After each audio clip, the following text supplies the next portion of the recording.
Friends, today the women of Tamil Nadu are in deep trouble. Crime is increasing. Every other day we hear of some crimes against women. Further, women are seeing their families destroyed by drug mafia and alcohol. They remember how much better their lives used to be in Amma Jayalalitha's rule. But I assure every mother, sister and daughter of Tamil Nadu, as soon as the NDA government comes in, we will focus on law and order. Criminals and drug mafias will be behind bars. NDA will ensure your safety, dignity and empowerment. நண்பர்களே, இன்று தமிழ்நாட்டின் பெண்கள் பெரும் பிரச்சனையில் சிக்கி இருக்கின்றார்கள். குற்றங்கள் அதிகரிக்கின்றன. ஒவ்வொரு நாளும் பெண்களுக்கு எதிரான குற்றங்கள் தொடர்ந்து நடந்து கொண்டே இருக்கின்றன. மேலும் போதைப் பொருள் பெருங்குற்ற கும்பல், மாஃபியாக்கள் மற்றும் மதுபானத்தால் தங்களின் குடும்பங்கள் அழிக்கப்பட்டு வருவதை பெண்கள் கவனித்துக் கொண்டிருக்கின்றார்கள். அம்மா ஜெயலலிதா அவர்களின் ஆட்சியின் போது தங்களுடைய வாழ்க்கை எத்தனை சிறப்பானதாக இருந்தது என்பதை பெண்கள் இப்போது நினைத்து பார்க்கின்றார்கள். ஆனால் நான் தமிழ்நாட்டின் தாய்மார்கள், சகோதரிகள், பெண்கள் அனைவருக்கும் உறுதியாக ஒன்றை தெரிவிக்க விரும்புகின்றேன். என்டிஏ அரசாங்கம் பதவிக்கு வந்தவுடனேயே நாங்கள் சட்டம் ஒழுங்கின் மீது கவனம் செலுத்துவோம். குற்றவாளிகளும் போதைப் பொருள் மாஃபியாக்களும் சிறைகளிலே அடைக்கப்படுவார்கள்.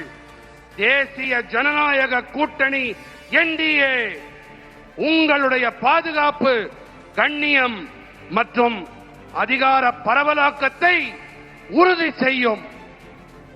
Friends, many people from Tamil Nadu were an important part of the freedom struggle. After we won freedom, our constitution makers, led by Dr. Babasaheb Ambedkar, gave us a wonderful constitution. It lays the foundation for a strong democracy where everyone is equal.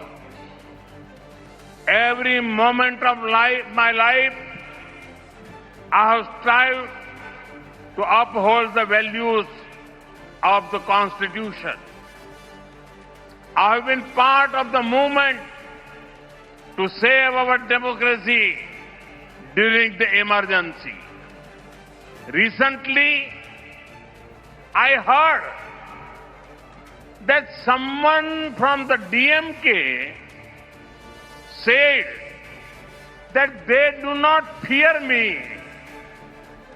or my father. Let me say this clearly.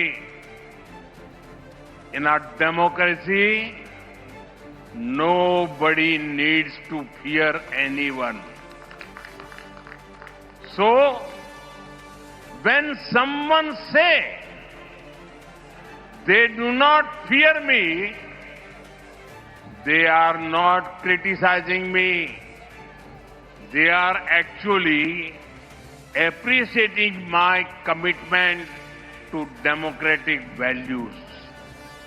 Unknowingly, they have given me a badge of honor. நண்பர்களே, தமிழ்நாட்டைச் சேர்ந்த பல மனிதர்கள் சுதந்திர போராட்ட வேள்வியிலே முக்கியமான பங்கெடுத்தவர்கள். நாம் விடுதலை அடைந்த பிறகு டாக்டர் பாபா சாஹேப் அம்பேத்கர் அவர்கள் தலைமையிலான நமது அரசியலமைப்பு சட்ட வடிவமைப்பாளர்கள் நமக்கெல்லாம் அற்புதமானதொரு அரசியல் சட்டத்தை அளித்தார்கள். அனைவரையும் சமமாக கருதும் பலமானதொரு ஜனநாயகத்திற்கான அடித்தளத்தை இது நமக்கு அமைத்தளிக்கின்றது. என் வாழ்வின் ஒவ்வொரு கணத்திலும் அரசியல் சட்டத்தின் நன்மதிப்புகளை உயர்த்தி பிடிக்க நான் கடமையாற்றி வந்திருக்கின்றேன். நான் அவசர நிலை காலத்தின் போது நமது ஜனநாயகத்தை பாதுகாக்கும் இயக்கத்தின் பகுதியாகவும் இயங்கி இருக்கின்றேன். நண்பர்களே, ஒரு விஷயம், என்னிடமோ என் தந்தையிடமோ பயமில்லை என்று திமுகவில் யாரோ ஒருவர் அண்மையில் பேசினார் என்று நான் கேள்விப்பட்டேன். நான் தெளிவாக ஒன்றை கூறிக்கொள்ள விரும்புகின்றேன். ஜனநாயகத்திலே யாரும் யாருக்கும் பயப்பட தேவையில்லை, அஞ்ச தேவையில்லை. ஆகையினாலே என்னிடத்திலே பயமில்லை என்று யாராவது கூறினார்கள் என்று சொன்னால் அவர்கள் என்னை விமர்சிக்கவில்லை. ஜனநாயக நன்மதிப்புகள் விழுமியங்களிடம் எனக்கு இருக்கும் அர்ப்பணிப்பை உள்ளபடியே அவர்கள் பாராட்டுகிறார்கள் என்றுதான் அர்த்தம். பாவம், தெரியாத்தனமாக அவர்கள் எனக்கு பாராட்டு பத்திரம் வழங்கிவிட்டார்கள். Friends, when it comes to honesty in politics, K. Kamaraj ji set an example for the whole country. DMK is the example of the exact opposite. 365 crore cash for transfer came, 900 crore cash for jobs came, 1,000 crore cash for contracts came, 4,700 crore sand mining scam, 40,000 crore TAS MSc scam. Usually, ministers compete with each other in good work. In DMK, ministers compete with each other in scams. But who are they stealing from? From the poor, from the youth, from the farmers. Such a corrupt government has no moral right to continue. That is why the people of Tamil Nadu have decided to bring in an NDA government. We will give clean and efficient governance. நண்பர்களே, அரசியலில் நேர்மை என்று வரும்போது ஒட்டுமொத்த நாட்டுக்குமே ஒரு எடுத்துக்காட்டாக திகழ்ந்தார் பெருந்தலைவர் கே. காமராஜர் அவர்கள்.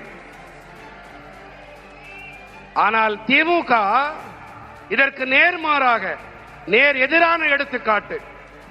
பணியிட மாற்றங்கள் விஷயத்தில் 365 கோடி ரூபாய் மோசடி, அரசு பணிகள் வாங்கி தரும் விஷயத்தில் 900 கோடி ரூபாய் மோசடி, ஒப்பந்தங்கள் பெறுவதில் 1000 கோடி ரூபாய் பணம் பெற்ற மோசடி, மணல் திருட்டு மோசடியில் 4700 கோடி ரூபாய், டாஸ்மாக் மோசடி மட்டுமே 40,000 கோடி ரூபாய். பொதுவாக நல்ல பணியாற்றுவதிலே அமைச்சர்களுக்கு இடையிலே ஆரோக்கியமான போட்டி இருக்கும். ஆனால் திமுகவிலோ மோசடி செய்வதிலே அமைச்சர்களுக்கிடையே போட்டி இருக்கிறது. ஆனால் இவர்கள் எல்லாம் யாரிடமிருந்து திருடுகிறார்கள்? யாரிடமிருந்து தெரியுமா? ஏழைகளிடமிருந்து, இளைஞர்களிடமிருந்து, விவசாயிகளிடமிருந்துதான் இவர்கள் களவாடுகின்றார்கள். இப்படிப்பட்ட ஊழல் அரசு மேலும் தொடர்வதற்கு எந்த ஒரு தார்மீக உரிமையும் கிடையாது. அதனால்தான் தமிழ்நாட்டு மக்கள் தேசிய ஜனநாயக கூட்டணி என்டிஏ அரசை கொண்டு வர வேண்டும் என்று தீர்மானம் செய்துவிட்டார்கள். என் மனம் நிறை மக்களே, நாங்கள் உங்களுக்கு தூய்மையான திறமையான அரசாங்கத்தை கண்டிப்பாக அளிப்போம்.